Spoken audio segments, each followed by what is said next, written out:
Hola, ¿qué tal amigos? ¿Cómo están? Antes que nada, desearles a todos, a todas sus familias, a ustedes mismos, muy felices fiestas de celebración de la resurrección de nuestro Señor Jesucristo.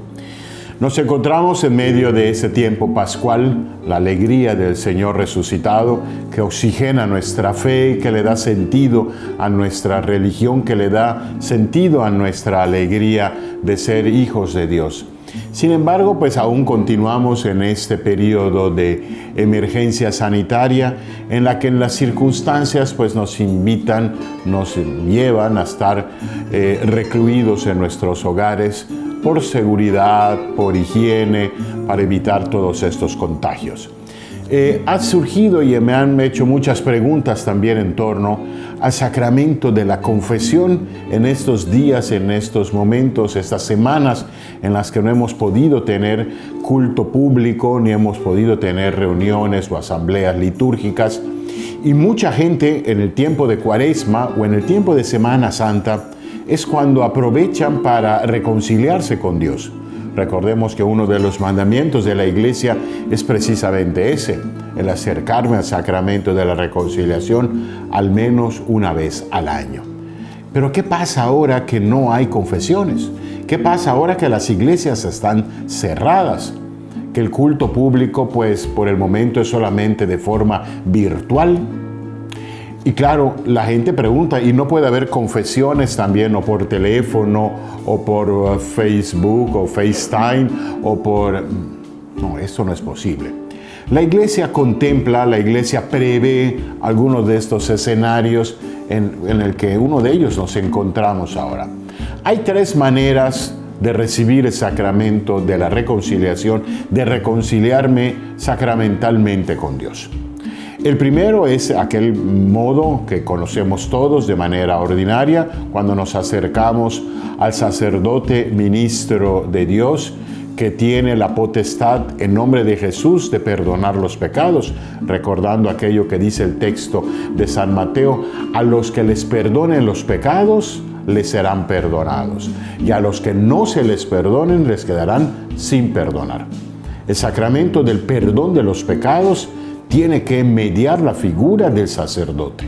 No hay aquellas ideas de que yo me confieso solo, yo me confieso a solas con Dios, yo me confieso frente al mar o frente a las estrellas o en algún momento, no. El perdón de los pecados tiene que ser por mediación del sacerdote.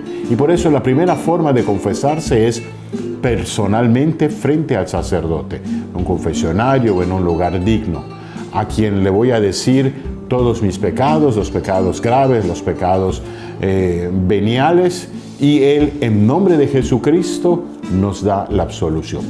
Cuando el sacerdote levanta la mano y te dice: yo te absuelvo de tus pecados en el nombre del Padre, del Hijo y del Espíritu Santo, el sacerdote no los perdona por su propia autoridad, sino por la autoridad de Jesucristo. Es Dios el que te perdona los pecados, no el sacerdote, no la Iglesia. Es Dios nuestro Señor. Esa es la primera forma, la manera ordinaria que todos conocemos. Hay una segunda forma que la prevé el Código de Derecho Canónico, que es la absolución general. O sea, ante la presencia de un sacerdote, cuando por ejemplo en un hospital hubieran muchos enfermos, en este caso del coronavirus, y sea imposible poderlos confesar a todos, el sacerdote puede ejercer esta potestad de absolver los pecados de manera general, de manera comunitaria. Y tiene después, pasada esta emergencia, tendría la obligación cada persona de acercarse ya a la confesión personal. Pero en esa segunda forma, la absolución general del sacerdote presente ante una emergencia posibilita el perdón de los pecados. Pero hay una tercera forma a la que también pudiésemos acceder para el perdón de los pecados. Es cuando no haya un sacerdote o cuando se prevea que no va a haber, al menos de manera próxima, la presencia sacerdotal.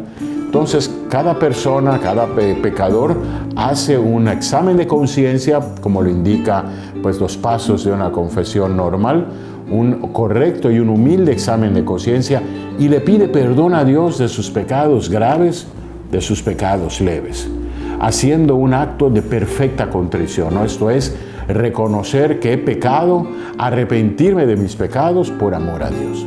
Esa es la contrición perfecta. Y rezar un Padre Nuestro, un Ave María, pidiéndole a nuestro Señor que me perdone, que absuelva mis pecados, y cuando pase toda esta emergencia, y acercarme al sacramento frente al sacerdote. Aquellos que quisieran pues pedirle perdón a Dios por sus pecados y se sientan un poco desesperados de no encontrar un sacerdote o la imposibilidad de hacerlo, acceder a esta tercera forma, un examen de conciencia, un arrepentimiento humilde y un acto de contrición perfecta para pedirle perdón a Dios por los pecados. Que nuestro Señor a todos nos abrace con su misericordia. Muchos saludos.